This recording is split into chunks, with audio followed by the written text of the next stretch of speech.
Survival myths that would actually get you killed. You and your best bro are sitting on the couch watching TV, bored out of your mind. You're flipping through the channels when you see somebody you recognize. It's the British guy who goes outside and drinks his own pee for fun. After watching him squeeze elephant poop into his mouth to drink water, you decide to go outside and test your survival capabilities, and also test how real common survival knowledge really is in practice. Because let's be real, whether you're an outdoorsy person or not, we've all heard survival tips at some point in our life. Are these tips that we've always just accepted as truth actually life-saving? Or could they potentially get you killed? And with you and your friends being inspired, you both pack your bags and head out the door for the adventure of a lifetime, not knowing whether or not this would be your last adventure. You were just dropped in an extremely remote location by a helicopter. And as you watch the helicopter fly off, you and your friend are now completely alone, left to your own devices, and your sole goal is to survive and make it home using only the knowledge that you've heard in passing. Before you and your friend can even take your first steps, you need to first understand what direction should you go. And before you could even think, your friend says, why don't we go north? And while you agree, you have a question. How do we know which way is north? But luckily, everybody knows if you want to know which direction is north, all you have to do is find a tree with moss on it, because moss will only grow on the north side of the tree. So you and your friend begin walking until you notice a tree that has moss growing on the bottom of it.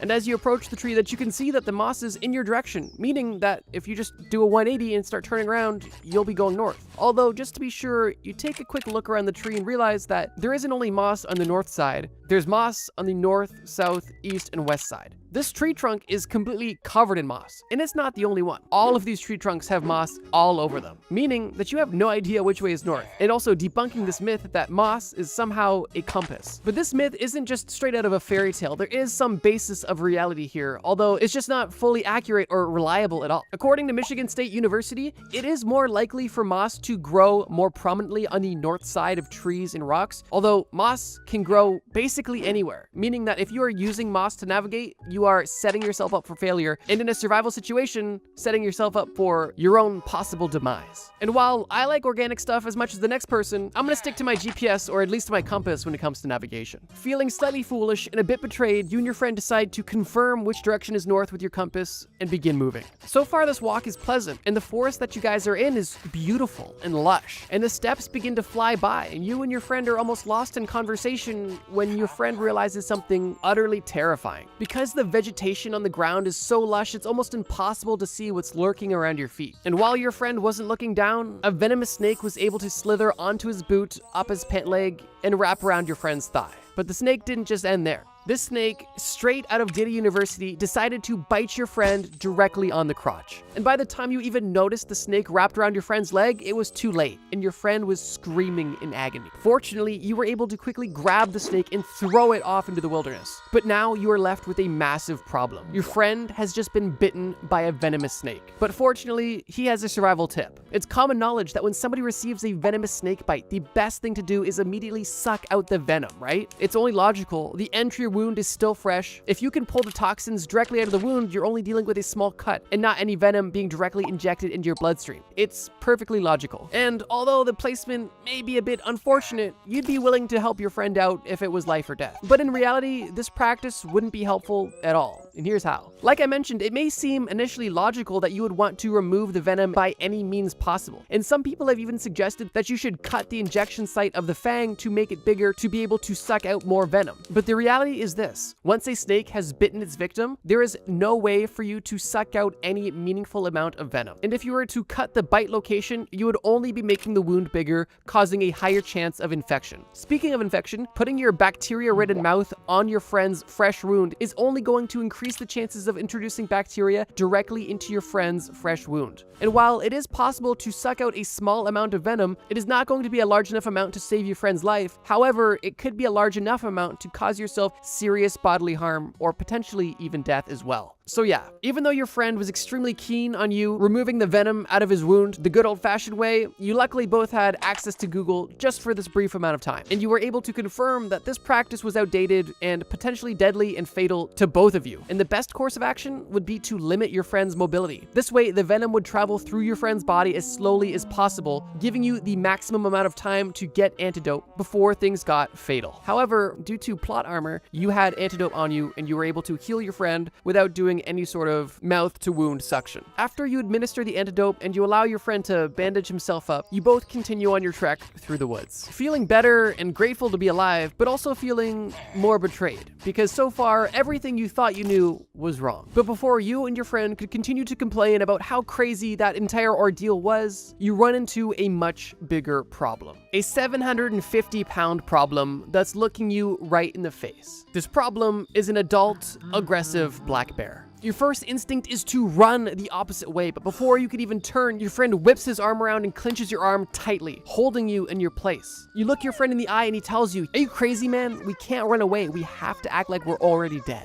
And with your friend's iron grip being on your arm, you have no other option but to lay down beside him. And now the both of you are laying on the ground with a 750-pound black bear slowly approaching your position. You and your friend at this point may be feeling like you just saved your lives. You outsmarted the black bear, and in a few minutes you'll be back well on your way. But in reality, you just made the black bear's life a lot easier and served him up 2 meals on a silver platter. I think most of us at some point have heard, if you see a bear, just play dead. But I think at this point, hopefully most people know that there is definitely some nuance to that. Specifically, that advice does not apply to all bears. Black bears, for example, do not take well to people playing dead. And this is exactly why the bear is currently shaking your friend in his mouth like a dog that just got a new chew toy. Black bears are notoriously aggressive, and if you encounter one, your best course of action is 1, slowly retreat if it doesn't notice you, but if it is fixated on you, your best next steps are to get as big and aggressive as possible. Obviously, you can't fight this bear, but you want to make this bear believe that it's not even worth fighting you. You want to extend your arms and legs outward, look big as possible, yell, sound aggressive, do anything to intimidate this bear, and if you're convincing enough, you may even scare the bear in this process. Grizzly bears, on the other hand, are a bit different. Experts say that grizzly bears respond better if you actually do lay down on the ground, although it's best if you protect your neck just in case and remain still until the bear checks you out and hopefully leaves you alone. And if you happen to end up in a situation where you're face to face with a polar bear, your best bet is to pray. Because polar bears are like black bears, but worse.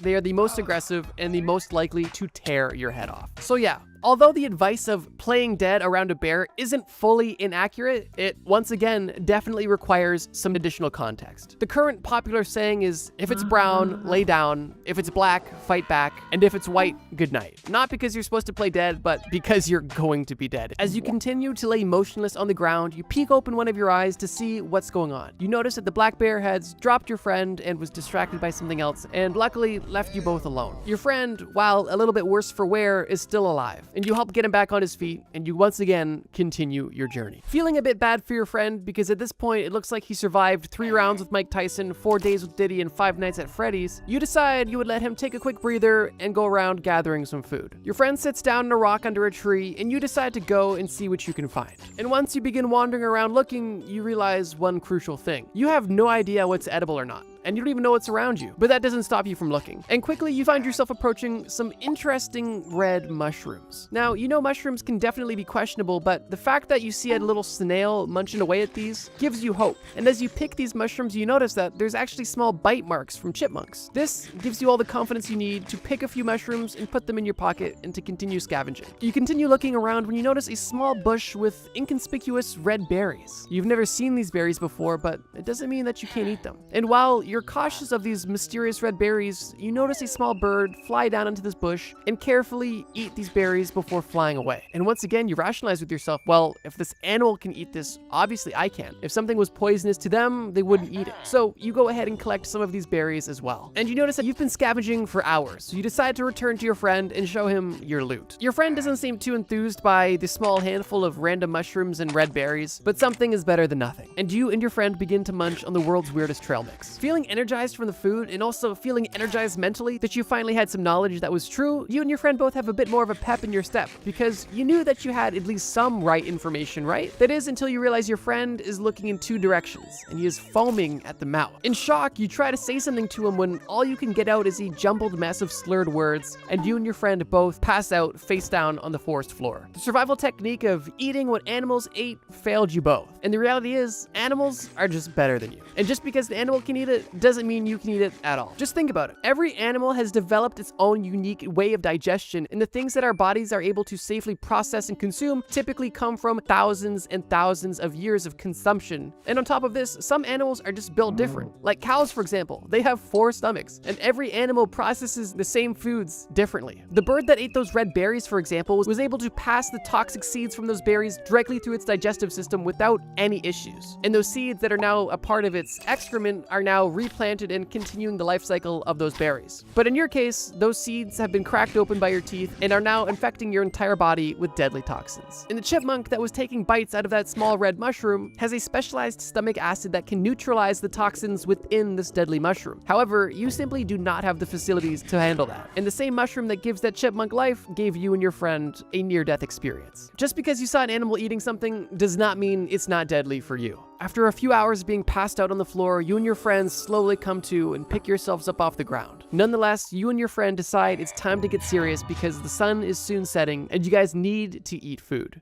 Really quickly, I just wanted to mention that this video is sponsored by Five. And right now, they have a special promo for you. If you love catching a buzz in a way that is discreet, safe, and clean, you are going to love Five. And right now, their gummies are even better because their brand new quick hits gummies kick in less than 10 minutes. These 15 milligram gummies come in Blue Dream, Pineapple Express, Sour Diesel, and Super Lemon Haze. And on top of that, you can get them legally delivered directly to your door in any state in the United States. And because you're watching Trusty Bro, Five is giving you 35% off anything you order on the website. But on top of just giving you a great deal, Five is also running a huge giveaway right now. And they are giving away a crazy $5,000 prize package. And there's up to 4 packages to choose from. You can get free quick hits for a year, the weekend getaway travel bundle, the gamer's dream bundle, or the music lover's prize pack, all of which have crazy rewards. And even if you enter the giveaway and don't win, you still get perks, including exclusive reward points and a free 1-month 5 high pass trial. To enter the giveaway, simply click my link in the description, enter your information, and begin earning entries. You must be over 21 to purchase or enter the giveaway, and the giveaway ends July 31st, 2025. Use my link in the description, enter the giveaway for free, and get 35% off all 5 products. Thank you, Five, for sponsoring this video. You and your friend notice something fuzzy in the distance, and as you slowly approach it and peek over some bushes, you see a lonely old caribou walk slowly until it collapses right before your eyes. And while this is an unfortunate sight for you and your friend, this could be life or death. And in this instance, having an endless supply of high-quality food in front of you is something you and your friend couldn't have even imagined. You both approach the caribou to ensure that it's no longer with you, and once you have that confirmation, you begin to prepare the animal. Fortunately, for once, you were able to put useful knowledge to good use. And shortly after preparing the animal, you and your friend are sitting at a campfire under a tree, under the stars, eating your first meal in what feels like forever. But as good as having a hearty meal feels, and as confident as you feel knowing you have a nearly endless supply of food, the reality is that you're not set for food at all. And while you might not realize it now, in the near future, eating this food alone could easily kill you. And the reason is simple but interesting. And it all comes down to biology. Your body simply can't digest protein without fat. And if your diet only consists of protein with no other micronutrient, your body could literally starve or develop protein poisoning. The term for this situation is called rabbit starvation, or the French-Canadian term caribou sickness. But they both refer to the protein poisoning I just mentioned. But the reality is if you are only eating direct,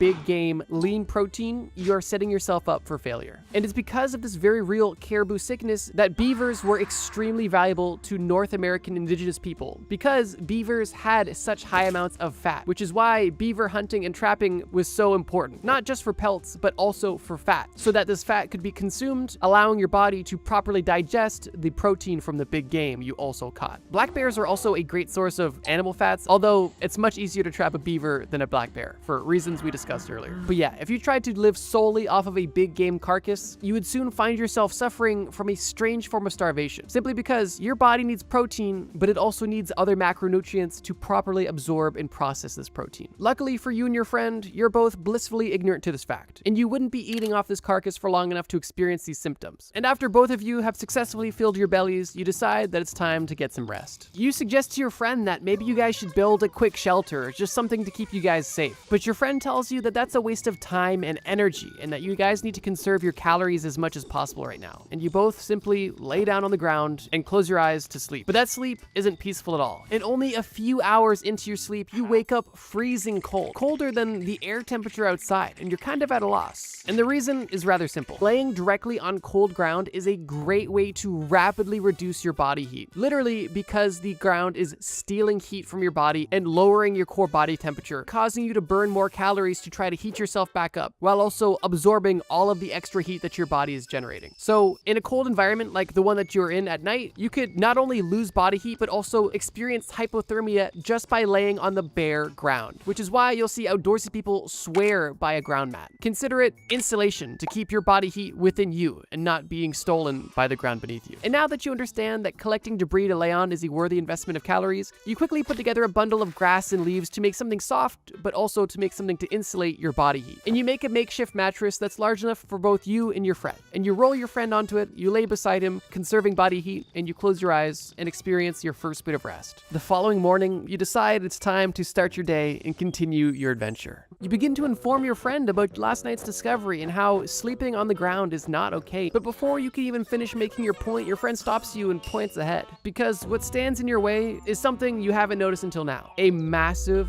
snow-capped mountain. And there's no way around it. You and your friend now need to begin hiking. Luckily, you and your friend are energized from a good night's sleep and at least some sort of food that doesn't almost kill you. And as you and your friend begin to climb through this mountain, the temperatures begin to get lower and lower. And it's at this point when you're able to make the point to your friend that body temperature is something you guys need to keep in mind in these survival situations. But as your friend brushes off your concern about body temperature, he tells you the only thing you guys should be concerned about right now is water. You begin to get nervous because now that you're halfway up this mountain and surrounded by snow, there's no water around you. But your friend laughs at you and reminds you that this snow is water. He grabs a handful of snow off the ground, which appears to be untouched, and begins to chow down on his solid water. And while to most this seems completely safe and logical, this is definitely not the most ideal way to consume water. The first risk that this poses is that this snow or ice could actually cause micro tears or cuts in your mouth, which could definitely cause problems down the line. But more importantly than that, consuming ice directly is a surefire way to lower your core body temperature, causing your body to work overtime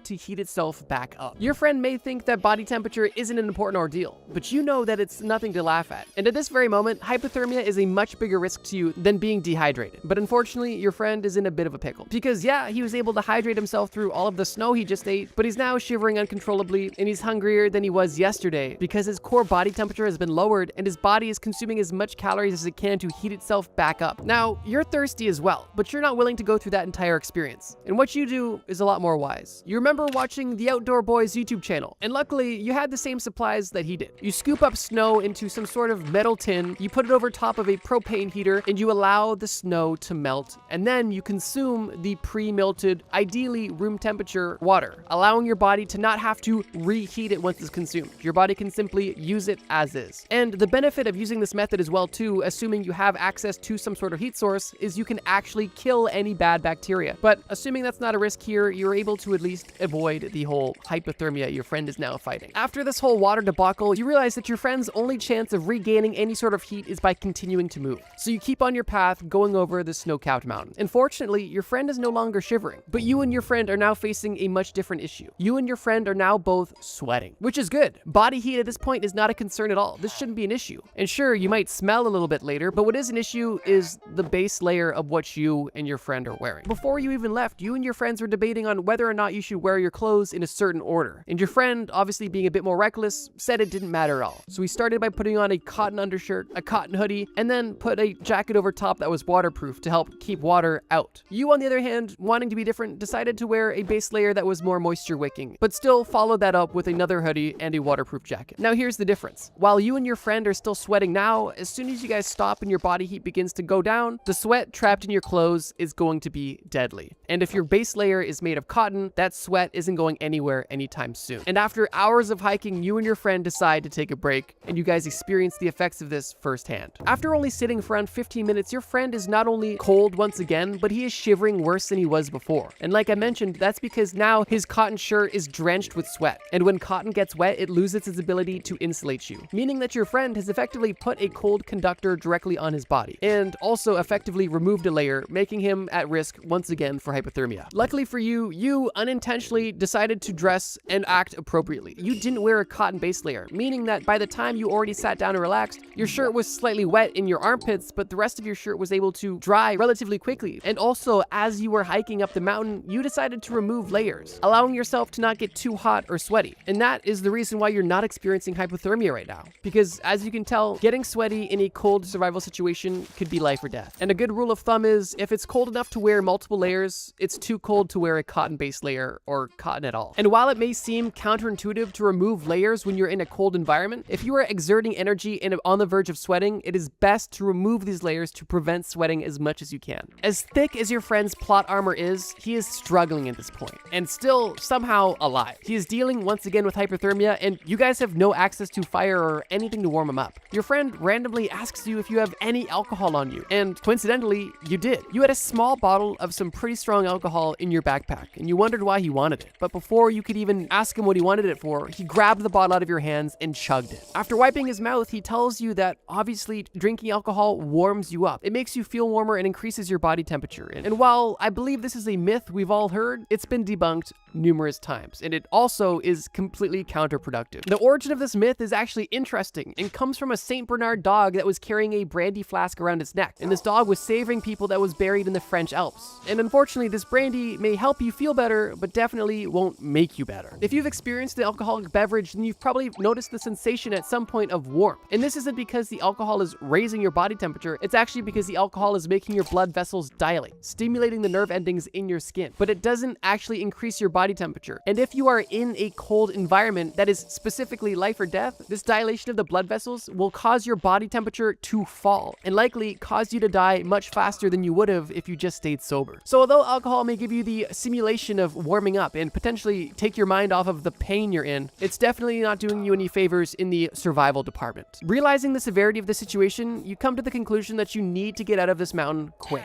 And while your friend is incapacitated and breaths away from death, you realize your best bet was to turn your friend into a toboggan and ride him down the mountain like Mrs. Kwan in the Cat in the Hat movie. And in only a few minutes, you went from the top of the snow-capped mountain to a place you weren't in yet. You weren't in the forest anymore. You were on a beach. And luckily, it was warm enough to help you and your friend feel better, and you noticed that you were on an ocean. And this ocean could be your ticket to freedom. With both you and your friend being on your last brain cells, you both intuitively build a raft with absolutely no plan of going anywhere and no knowledge on any sort of nautical construction. Regardless, you make a makeshift raft and set sail, hoping that maybe somebody on the water will see you and save you. After hours of sitting on your raft, you and your friend are once again hungry. And while your friend is still sobering up, you decide your best bet is to look for some fish. You take a dive off your raft and you find yourself surrounded by a school of fish, but you're unable to catch any. That is, when you look through the school of fish and notice that a large shadow is approaching you. This isn't a big fish. This is a shark, and it's coming directly for you. You have nanoseconds to try to decide what your next move would be. And the first thing that comes to mind is movies and TV shows showing you that if you punch a shark, you're gonna be all right. So quickly and intuitively, as the shark approaches you, you don't move out of the way, you simply assume a karate stance and prepare to punch the shark. Now here's the deal. If you were actually going to go through with this, there's two likely outcomes. The first is that you are able to successfully punch the shark and scare it away, similar to the black bear, making it seem like you're not worthy prey. But the more likely outcome is that you extend your arm and have your arm ripped off by a shark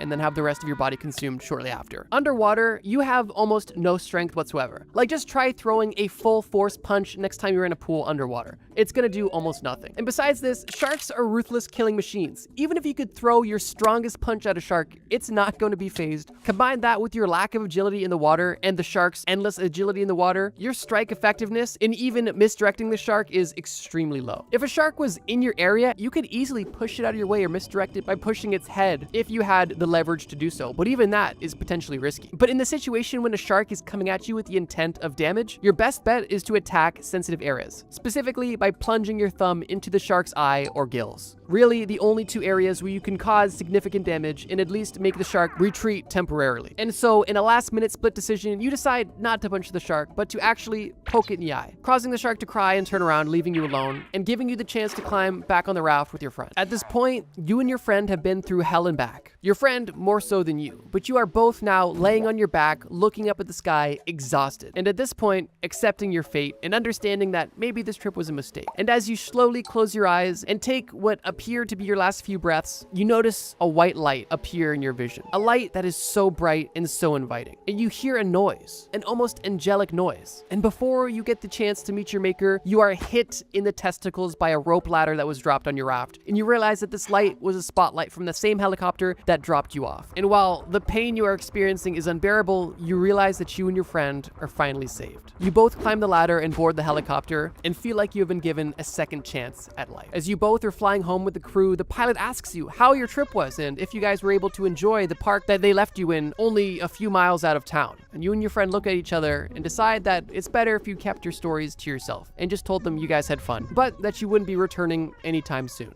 Ladies and gentlemen, there you have it. If you enjoyed this video, check out the video on screen. It's a video I made about the worst times to ever be alive in human history. That video is insane. Thank you guys so much for watching. And as always, trust me, bro.